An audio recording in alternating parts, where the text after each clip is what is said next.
the BenchTech here, and today I am going to be showing you how to overclock a i5 4690K on a MSI Z97 PCMate motherboard in MSI Intel Extreme Tuning Utility. Now this is quite simple and easy, and to me is way easier than going into the BIOS, however you want to call it. And so pretty much what you gotta do, you gotta max out this slider, and I maxed that out. So right now it's set at 3.7. Yours might be at 4. I'm gonna put mine to 4. Or actually discard. Let's open, we're gonna be using Cinebench and Blender as test files. Alright, so let's run the CPU at stock speeds, and I'll just... So as you can see, the CPU is at 55 degrees. It is doing quite well. And the cooler I have on this is a Cooler Master 212 Evo. Alright, so as we can see, the max CPU temperature was... It was about 60 degrees Celsius. I'll go over here, and the CPU rank was 537 in Cinebench. So, you know, that's okay, and as you can see, I've done some tests before, and I got it to 676, so kind of know what's happening going into this, but obviously we can do a lot better. So if you just want a simple overclock, let's see what going to 4 gigahertz does. We'll just max this out. Make sure this stuff is on. Core voltage we'll put at 1.25.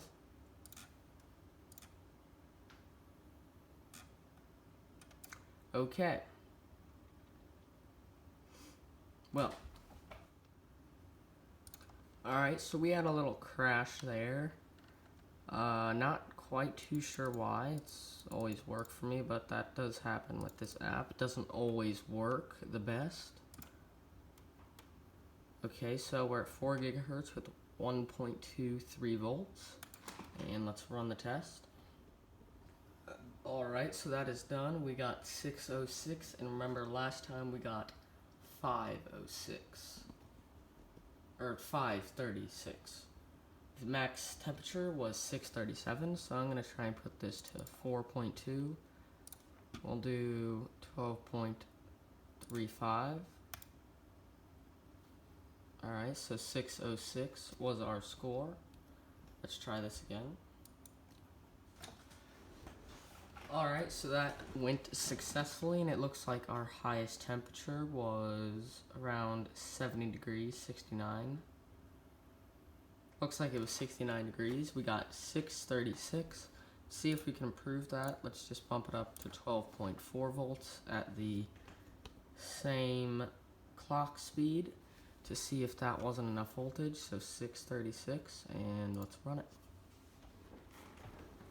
Alright, so as you guys can see, it went down a tiny bit. It was at 636 CB, now it is at 622. That is just, could be luck of the draw, but let's bump this up to 4.4. We're gonna try 1.25. Alright, that's looking good. Apply. Okay, so as you can see, this 1.25 went successful. I'm not sure why, I guess that's just how computers work. And the max temperature on this looks to have been 70 degrees on that last run. So let's run Cinebench again. Alright, so it ended, and we got a Cinebench score of 662, which is fairly good, to say the least. And this says it's at 3.5 gigahertz, but that's stock speed. As we can see, the max clock speed was the whole time 4.4 gigahertz. like we wanted it. So that is good, and the max temperature was once again around 70 degrees. So we are going to bump up to 4.5 and run it again at the same 1.25 voltage right there and see how that goes. And you might be wondering why I'm not recording this with the capturing software or something. Well, that's because overclocking is prone to crashes and it could just corrupt the file. It's tedious. Alright, so I am going to try and bump this up to 4.5 at 1.25 volts, and this is what I normally keep. I'm gonna start normally keeping my CPU at, but I know it can go higher. We'll just have to see what it's feeling like. So let's apply. Right, so it is running at 4.5 gigahertz.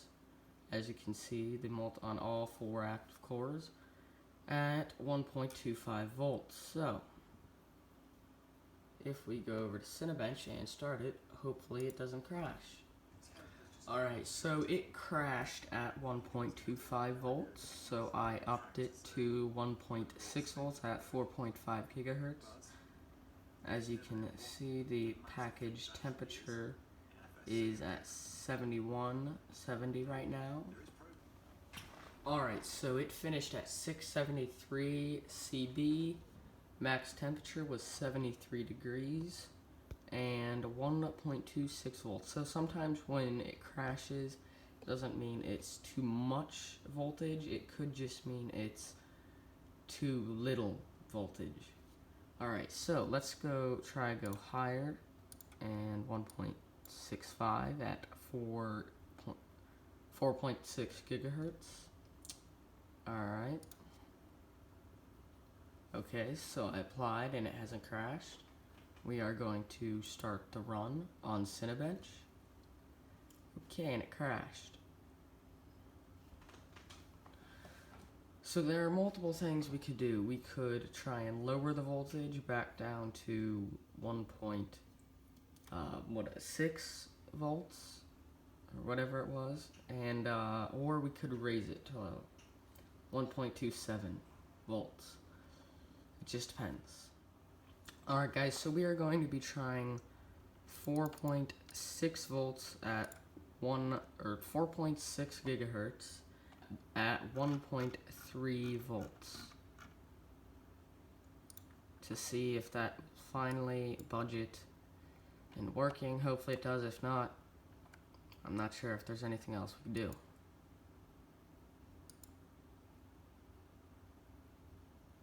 Okay. Alright, it didn't crash. Let's see if Cinebench works. And I'll watch my thermals. Make sure it's not too uncomfortable. 80. I spoke too soon. Yes. Alright guys, so I was able to successfully get to 4.6 gigahertz at 1.32 volts, and I had to turn down the Turbo Max or Turbo Boost Power Max to 129 watts. It just doesn't seem to do right at 512. And we go over here, we got 691. So compared to the rest of the charts, it is fourth. I mean, this is kind of outdated, but it is sort of close to a 4770K, which is in the same socket. Haswell, I think it is. And that has 4 more threads and well, actually this has a higher clock speed, but that can be overclocked. Alright, so I'm gonna try and do my luck and do this and go to 1.33 volts.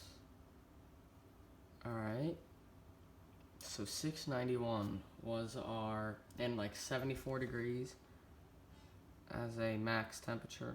75 degrees as a max temperature, so hopefully this doesn't crash. But 691, well, actually let's just, alright,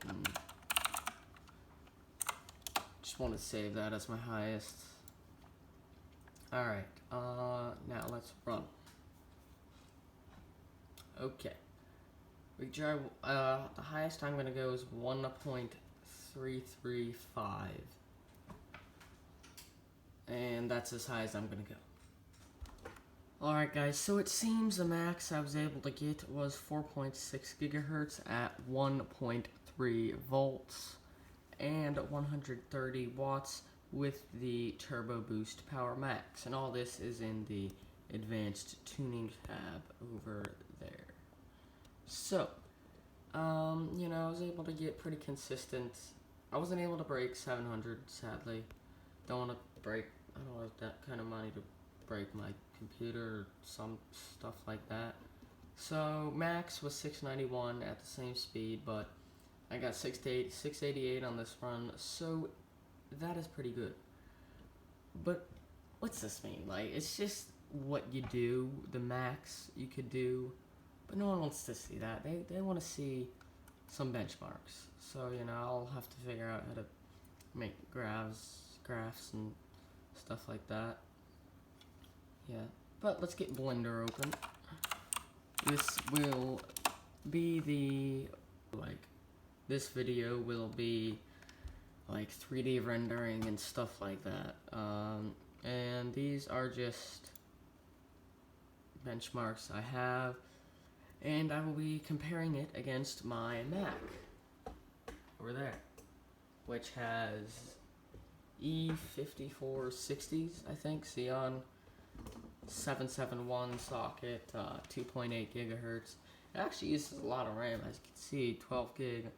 On Mac Pro, it's using, what it said, 13 or 14 gig, has 32 gig. It's really cheap, ECC, you know. So we just pretty much hit render, and I'm gonna be waiting here a long time. Alright guys, so up on the screen you can see the tile sizes and all of GPU and CPU, and now there is the i5 4690K benchmarks. And for 3.5 gigahertz, it got 558 on Cinebench CB, and at 4.6 gigahertz, it got 691. So that's, you know, a big improvement. There's some percentage, you know, I might put it in there, I don't know.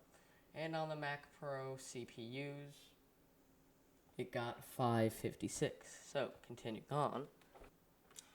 Okay guys, so now we are at the Blender benchmarks and on the Gooseberry test, which is from Blender Corporation or whatever themselves, with the movie they made, Laundromat or whatever it's called.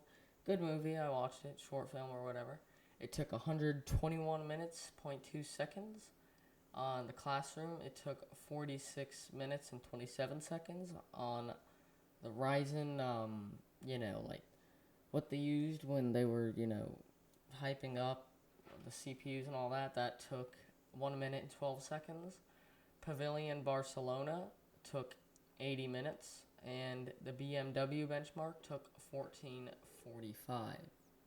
minutes, 45 seconds. Now, with the i5 4690K at 4.5 gigahertz, it took 82.8 minutes for the Gooseberry test. For the Classroom test, 38.28 seconds, or 38 minutes and 28 seconds. 55 seconds on the Ryzen benchmark. Pavilion Barcelona took 66 minutes and 46 seconds. And the BMW benchmark took 11 minutes and 41 seconds. Now, with the two E5462 Xeons in my Mac Pro, it got, on the Gooseberry test, 121 minutes, 0.2 seconds, yes. It was 0.3 milliseconds off the i5, which, yeah, it's pretty strange, but yeah, I think it's pretty cool. On the Classroom benchmark, it got 57 minutes and 4 seconds. Sorry about that, I was thinking. On the Ryzen test, it got 1 minute and 41 seconds. Pavilion Barcelona, 85 minutes, 0.8 seconds. And the BMW test, it got 18 minutes and 9 seconds. Now, there are only these 3 benchmarks because the Gooseberry, it, needed 12 gig of RAM, and I only have 8 gig. I guess it would work like that on 4 gig on each GPU, so it maxed out and said not enough memory, so yeah, that's a lost cause. And on Pavilion, it didn't say not enough memory, but it just came to a complete halt, and I looked into Task Manager, and it said both GPUs were maxed out with their 4 gig of RAM, so that kind of sucked. But on to the ones we have. Classroom got 7 minutes and 42 seconds. The Ryzen benchmark got 1 minute and 25 seconds. And on the Ryzen benchmark, it got 32 seconds. On the BMW benchmark, it got 4 minutes and 14 seconds. Moving on to the RX 460 in the Mac Pro, which may perform differently because it's, not exactly like, doesn't have drivers, not fully supported and whatnot. I'll make a video about that eventually, but on Classroom, it got 59 minutes and 59 seconds. On the Ryzen benchmark, a minute and 25 seconds. On the Pavilion Barcelona, it for some reason completed it just took 3 hours or 194 minutes and 4 seconds. That it literally took forever. I was just waiting forever, but hey, it's video. And on the BMW benchmark, it got a rather long 27 minutes and 24 seconds. So that is the 3D rendering part of this video. I hope you guys enjoyed it, and let me know in the comments if you want me to use any other type of 3D benchmark, and I will consider it. Thank you, and have a good day.